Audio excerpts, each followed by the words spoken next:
ಚಿಕ್ಕಮಗಳೂರಿನ ಕಳಸದಲ್ಲಿ ಕಳ್ಳರು ಕೈ ಚಳಕ ತೋರಿಸಿದ್ದಾರೆ.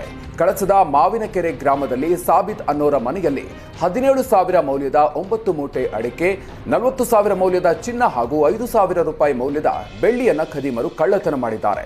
ಕಳಸ ಪೊಲೀಸರು ತನಿಖೆ ನಡೆಸಿ ಆರೋಪಿಗಳಾದ ಕಿರಣ್, ರವಿ, ನಿತೇಶ್ ಅನ್ನೋರನ್ನ ಬಂಧನ ಮಾಡಿದ್ದಾರೆ. ಬಂಧಿತ ಕಿರಣ್ ಅದೇ ಗ್ರಾಮದವನು ಅನ್ನುವಂಥ ಮಾಹಿತಿ ಕೂಡ ಗೊತ್ತಾಗಿದೆ. ಬಂಧಿತರಿಂದ ಚಿನ್ನ, ಬೆಳ್ಳಿ ಹಾಗೂ ಅಡಿಕೆಯನ್ನ ವಶಪಡಿಸಿಕೊಳ್ಳಲಾಗಿದೆ. ಕೊಡಗು ಜಿಲ್ಲೆಯ ಸೋಮವಾರಪೇಟೆಯಲ್ಲಿ ನಂದಿಪುರ ಕೆರೆ ಅಭಿವೃದ್ಧಿ ಮಾಡಲಾಗಿದೆ. ಕೊಡಗು ಜಿಲ್ಲಾಡಳಿತ, ಜಿಲ್ಲಾ ಪಂಚಾಯತ್, ಸಣ್ಣ ನೀರಾವರಿ ಮತ್ತು ಅಂತರ್ಜಲ ಅಭಿವೃದ್ಧಿ ಇಲಾಖೆ ಸಹಯೋಗದಲ್ಲಿ ಸೌಂದರೀಕರಣ ಮಾಡಲಾಗಿದೆ. ಸಣ್ಣ ನೀರಾವರಿ ಇಲಾಖೆ ವತಿಯಿಂದ 3.90 ಕೋಟಿ ವೆಚ್ಚದಲ್ಲಿ ನಂದಿಪುರ ಕೆರೆಯನ್ನು ಅಭಿವೃದ್ಧಿಗೊಳಿಸಲಾಗಿತ್ತು. ಸಣ್ಣ ನೀರಾವರಿ ವಿಜ್ಞಾನ ಮತ್ತು ತಂತ್ರಜ್ಞಾನ ಇಲಾಖೆ ಸಚಿವ ಎನ್ಎಸ್ ಬೋಸರಾಜು ಉದ್ಘಾಟನೆ ಮಾಡಿದರು. ನಗರ ಪ್ರದೇಶಗಳಲ್ಲಿ ಅಭಿವೃದ್ಧಿಗೊಳಿಸುವ ರೀತಿಯಲ್ಲಿ ವಾಕಿಂಗ್ ಟ್ರ್ಯಾಕ್, ಮಕ್ಕಳಿಗೆ ಆಟ ಆಡುವ ಪ್ರದೇಶಗಳನ್ನು ಅಭಿವೃದ್ಧಿಗೊಳಿಸಲಾಗಿದೆ.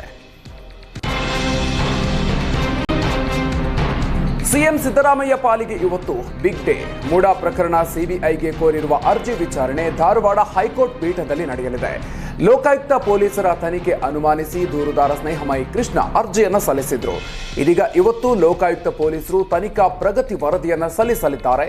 ಮತ್ತೊಂದೆಡೆ ಹೈಕೋರ್ಟ್ ಇಡಿಯನ್ನು ಕೂಡ ಪ್ರತಿವಾದಿಯಾಗಿ ಮಾಡಿದೆ. ಹೀಗಾಗಿ ಇವತ್ತು ಲೋಕಾಯುಕ್ತ ಪೊಲೀಸರು ಸಲ್ಲಿಸುವ ವರದಿಯ ಮೇಲೆ ಸಿಎಂ ಭವಿಷ್ಯ ನಿಂತಿದೆ. ಗನ್ ಲೈಸೆನ್ಸ್ ರದ್ದು ಪ್ರಶ್ನಿಸಿ ಇಂದು ಹೈಕೋರ್ಟ್ ಮೆಟ್ಟಿಲೇರೋದಕ್ಕೆ ಕೊಲೆ ಆರೋಪಿ ದರ್ಶನ್ ಸಿದ್ಧತೆ ನಡೆಸಿದ್ದಾನೆ. ಪೊಲೀಸರ ನಿರ್ಣಯದ ವಿರುದ್ಧ ಹೈಕೋರ್ಟ್ಗೆ ಅರ್ಜಿ ಸಲ್ಲಿಸಲು ತಯಾರಿ ನಡೆಸಲಾಗಿದೆ. ಇವತ್ತು ದರ್ಶನ್ ಪರ ವಕೀಲರು ಹೈಕೋರ್ಟ್ಗೆ ರಿಟ್ ಅರ್ಜಿ ಸಲ್ಲಿಸಲಿದ್ದಾರೆ. ಇದುವರೆಗೂ ದರ್ಶನ್ ಯಾವುದೇ ಸಾಕ್ಷಿಗಳಿಗೆ ಬೆದರಿಕೆ ಹಾಕಿಲ್ಲ. ಗನ್ ಲೈಸೆನ್ಸ್ ರದ್ದಿಗೆ ನಿಯಮ ಉಲ್ಲಂಘನೆ, ದುರ್ಬಳಕೆ ಆಗಿರಬೇಕು, ಇದ್ಯಾವುದು ಕೂಡ ಆಗಿಲ್ಲ. ಹೀಗಾಗಿ ಗನ್ ಲೈಸೆನ್ಸ್ ರದ್ದು ಹಾಗೂ ಗನ್ ಸೀಸ್ ಬಗ್ಗೆ ವಕೀಲರು ಪ್ರಶ್ನಿಸಲಿದ್ದಾರೆ.